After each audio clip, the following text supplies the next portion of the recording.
Hello and welcome to Old Faithful. I'm your host, Matthew Chaske. Please support my friends here at Perfect Wave Production. Thank you to Jay and Steve for putting this together today. Live sound systems and support, service and installation. They do have a few guitars and amplifiers here on the wall. We're going to talk about these sparkly snares later. They are not for sale here at Perfect Wave Production. Thank you for helping with it. You did good. Please support my friends at Black Hills Blend Espresso, 4 convenient locations here in Rapid City. They might not make you happy, but they'll make you caffeinated. Thank you for your support of my YouTube channel, Matthew Chaske. Please like, share, and subscribe to my YouTube channel. On to the show. The first show we're filming in the year 2022. Chaske, Stewart, thanks for coming on the show. Well, thank you. Short notice. We have a lot to talk about. This is the part where I say, hey, buddy, tell me about you. All right, well, pretty much grew up here in South Dakota, Rapid City. Been around for a while. Grew up, elementary, middle school, high school here.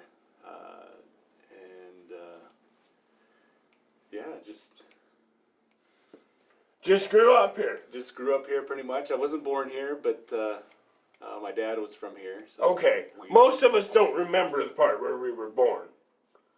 I couldn't say. Do you have childhood memories of living somewhere else? Yeah. Actually, my parents were going to BYU in Provo, Utah. Oh. So we lived there, I think, kindergarten, first grade. Okay. All right. And then after my dad graduated, we moved back here because he's from here. Okay. And then this is pretty much where I call home. So. I see. So you're a musician, and we have drums, snares on the floor. Was your dad or your mom a musician? No. No. I couldn't say.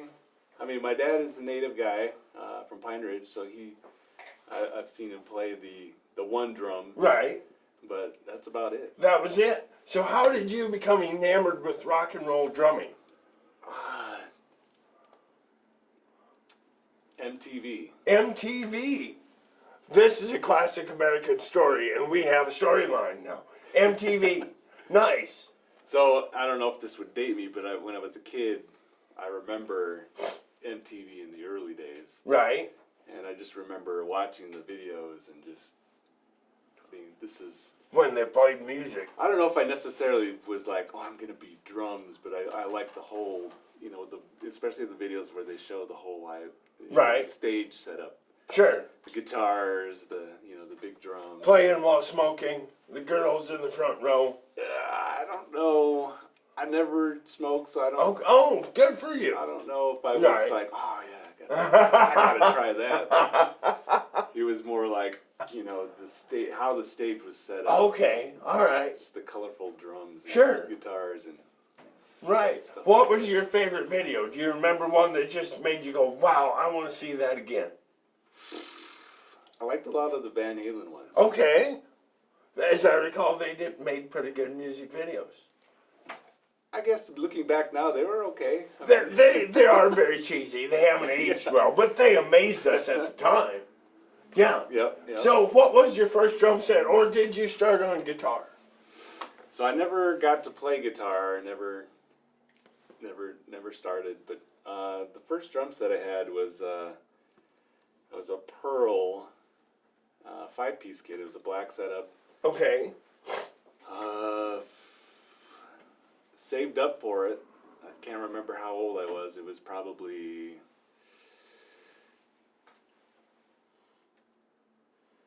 13, 14. Mm-hmm. Okay. And I just started out from there. Was it brand new? It was brand new. Did you buy it here in Rapid City? I can't remember where I got it, okay. Actually.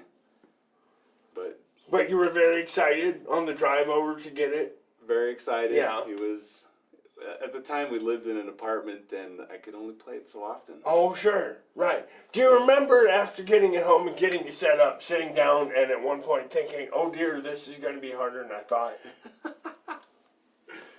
Oh, actually, I thought this is going to be funner than I thought. Oh wow, But nice. I don't know. I'm not the greatest drummer. I don't know. Even, when I started out, it is harder than it looks.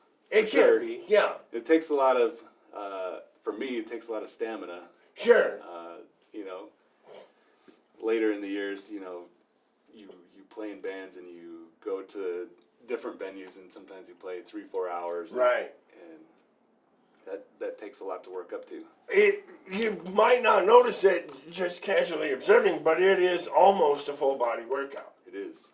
And it takes a lot of muscles and a lot of, as you said, stamina and a lot of almost tedious repetition of the same thing. Yep. It's not all chicks throwing themselves at you, unfortunately, although we all wish it was. So, tell us about the bands that you were in. So I think one of the first bands I was in middle school. We were just kind of a kind of punk type-ish band. But Sure. A lot of the guys in the band liked a lot of Beatles.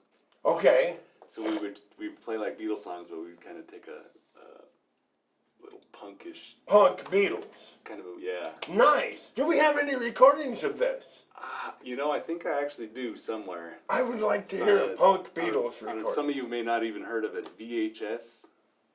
Yeah. It's on one of those. Oh, okay. All right. On a VHS. We'll go to the pawn shop and we'll watch that. Yeah, we started there. It didn't last too long. Sure. It was fun. And I guess one of my first paid shows was in a band called the Crown Heads of Europe. And it was actually down here at the 445. It was one of my first paid gigs, professional gigs, I Right. guess. Right. And that was actually a lot of fun. It was 2 other guys, and it was a learning experience. Tell me, what time of year was that show? Ooh. And there's a reason I bring this up. I was going to bring a newspaper article of us playing in that show. Okay. But I couldn't find it. But I don't remember. Okay. But I bet you will remember if this happened to you. So, some of these people that watch my show hopefully are not from Rapid City. But the 445, the door is here, and the band plays here. And every time the door opens on a really cold night, an Arctic breeze will blow in. Do you recall this happening at that show? I have never played at the 445, but this has to be excruciating. I do remember, probably not the first show, but I do remember playing in there, and it's like somebody would come in and be like, ugh. Because you work up a bit of a sweat under the lights, and then they open the damn door. Yeah, and then you freeze real quick. I have always thought, that would be a nightmare, playing there in the winter. But you survived. I'm here. Nice job. So we have a lot more to talk about, and I'm so glad. I'm glad that all my guests came on the show because it continues the show. But since then, would it be fair to say that you make a living as a sound man? As of lately, that's been my passion. Okay, all right. The sound man, production guy. Sure. So I haven't actually played drums for a while. Do you still practice at home? So every once in a while, Yeah. I've had them set up in one of the spare bedrooms. Okay. Just a while back, just to see what I could do. Sure. And it wasn't that good. Well, just keep at it. But I love having you on the show because in entertainment there are lots and lots and lots of careers or side hustles that we don't think about. There's the rock star on the stage and the guitar player with the cigarette and everything. But there's the sound guy and the light guy and the promoter and all of those. And this show can absolutely be for those people. So tell us how you got into sound. Was it, again, from the videos and liking the setup? Not so much.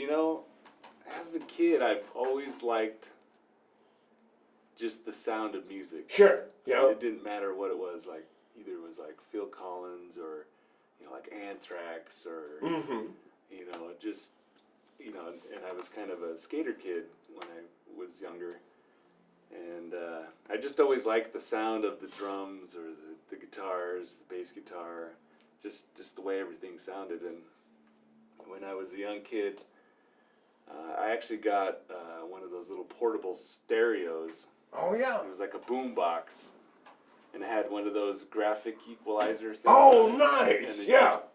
Manipulate the sound and stuff. And this one actually had speakers that could detach. Okay. And they would go so far.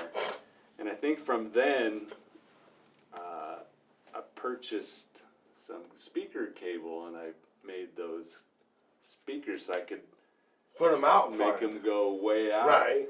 And so then, when we were skating and stuff, I'd take the boombox and just spread those speakers out, and it was like you could tune, with the graphic and equalizer. you could manipulate the same recording that you had been listening to. And I think from there it was like, I think it was the start. It wasn't like, oh, I'm gonna be a sound man one day, but from there it was like I was always interested in sound, how you can do that, and how things worked, audibly. Sure.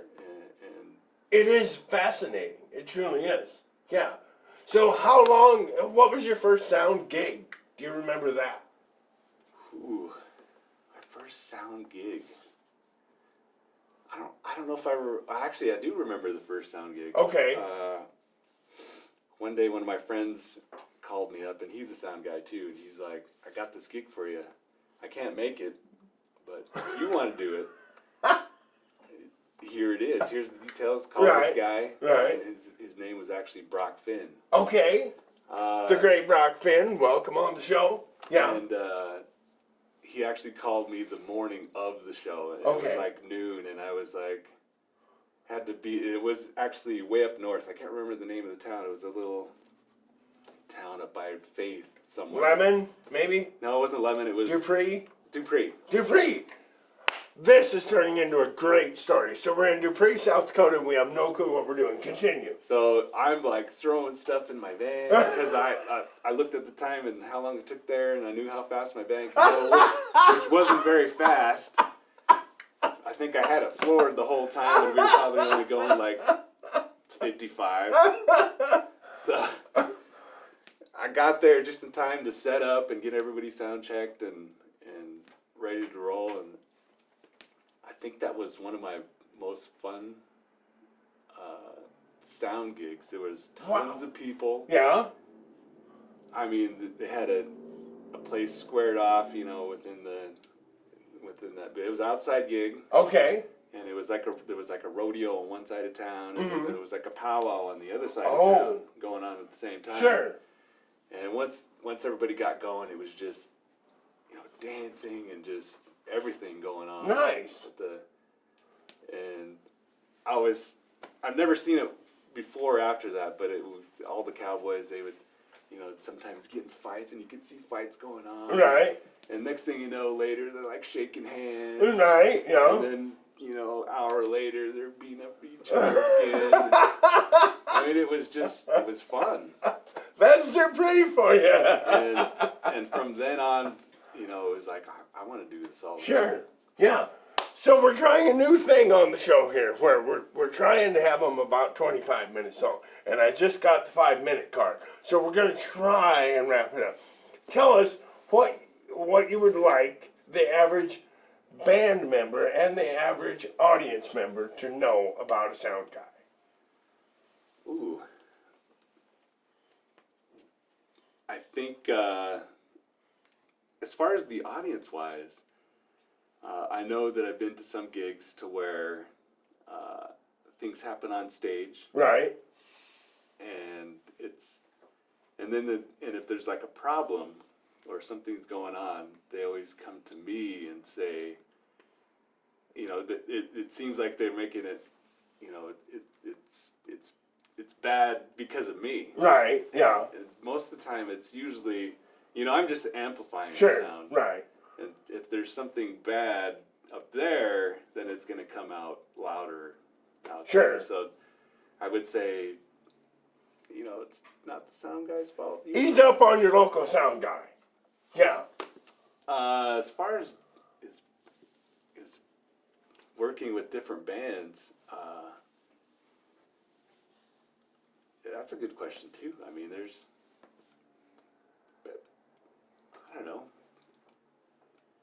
Be cool. I mean, everything takes time, I guess. Sure. Yeah. You're the sound guy, and instead of, if you're like a guitar player, you have your guitar and you have your amp. Right. I'm the sound guy, and I'm working with 16 to 32 channels of right. stuff. Yeah. And so, I've actually had been lucky enough to work with a lot of cool musicians. Awesome. To where they know, right. things yeah. take a little bit of time. Right. Sure. And stuff like that. But awesome. So you probably don't have any recordings out or anything like that we need to talk about too much. I do have recordings and stuff, but I don't have anything on YouTube. Okay, sounds good. We do, because it's Old Faithful. We'll pick the sparkly one. Tell us about this. Uh-oh, look out. This sparkly snare. Everybody wants to hear about this. So all of my fans. That snare drum I've had for probably almost 20 years. Really? It's not one of my first ones, but it's one of the ones to where, with the kit, the kit looks like that too. Sure. And the friend of mine called me up. He owns a drum store in New York. Okay. Long Island Drum Center. We should plug Long Island Drum Center, absolutely. And he called me up and he's like, man, I got this drum set. Yeah. It looks really cool. And I had to go look at it and he's like, oh man, that's cool. Yeah. So I had to get it. And I've just loved it ever since. It sounds pretty good. So you answered one of the questions. Did you buy it with the whole kit? I did. And the answer is yes. Is this the only part you have left, or do you still have the kit? I still have the whole kit. It's 1, 2, 3, 4, 5. It's a 5-piece kit. 5-piece kit. It's got the snare, the kick, the rack tom, and then 2 floor toms. Uh-huh. And it's got the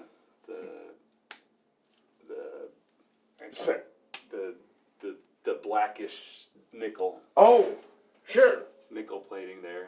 Right. So do you ever find yourself playing this snare with other kits? I do. You do. Would you say this is maybe your favorite snare? Actually, this red one is... The red one is your favorite snare? My favorite. Which is also sparkly. It's pretty Did sparkly. you buy it with the kit? I did. Yeah. Do you still have that whole kit? I actually, unfortunately, don't have that whole kit. But you kept the I snare? kept the snare because I loved the color. Aha. And it's one of my favorite colors. It's like I don't know if you'd call it a fade to black or a fade to red, sparkly, but... It's gorgeous, yes. But I think that's my more favorite one because it's a little bit deeper. Sure. And the sound is just a little bit different. And you are a fan of the Tama brand of drums? Like I said in the beginning, my first one was a Pearl. Right. And I don't know if I particularly am like, oh my gosh, I got to play Tama. Right. Exclusively. Sure. But these are the ones I liked. And so, like I said, I'm not... These sound pretty good. To your ear, anyway. One more thing we have to talk about. You're sitting on your own drum throne. How long have you had the drum throne? Ooh, had this for a long time. And yeah. I just got used to it. And so you use it at sound gigs and sound gigs. It's your chair. It packs away in a road case. And I had never seen that. Sometimes if I go to a gig, they might not have a chair for me, and I like to... Always a good idea to bring your own chair. We do have to wrap it up. Thank you so much. He's not going to play. Thank you so much, Chaske, for being on the show. Thank you. From Perfect Wave Productions, thank you so much, Perfect Wave. Jay and Steve. Jay and Steve, thank you, Jay and Steve. I'm Matt Trask. We'll see you next week.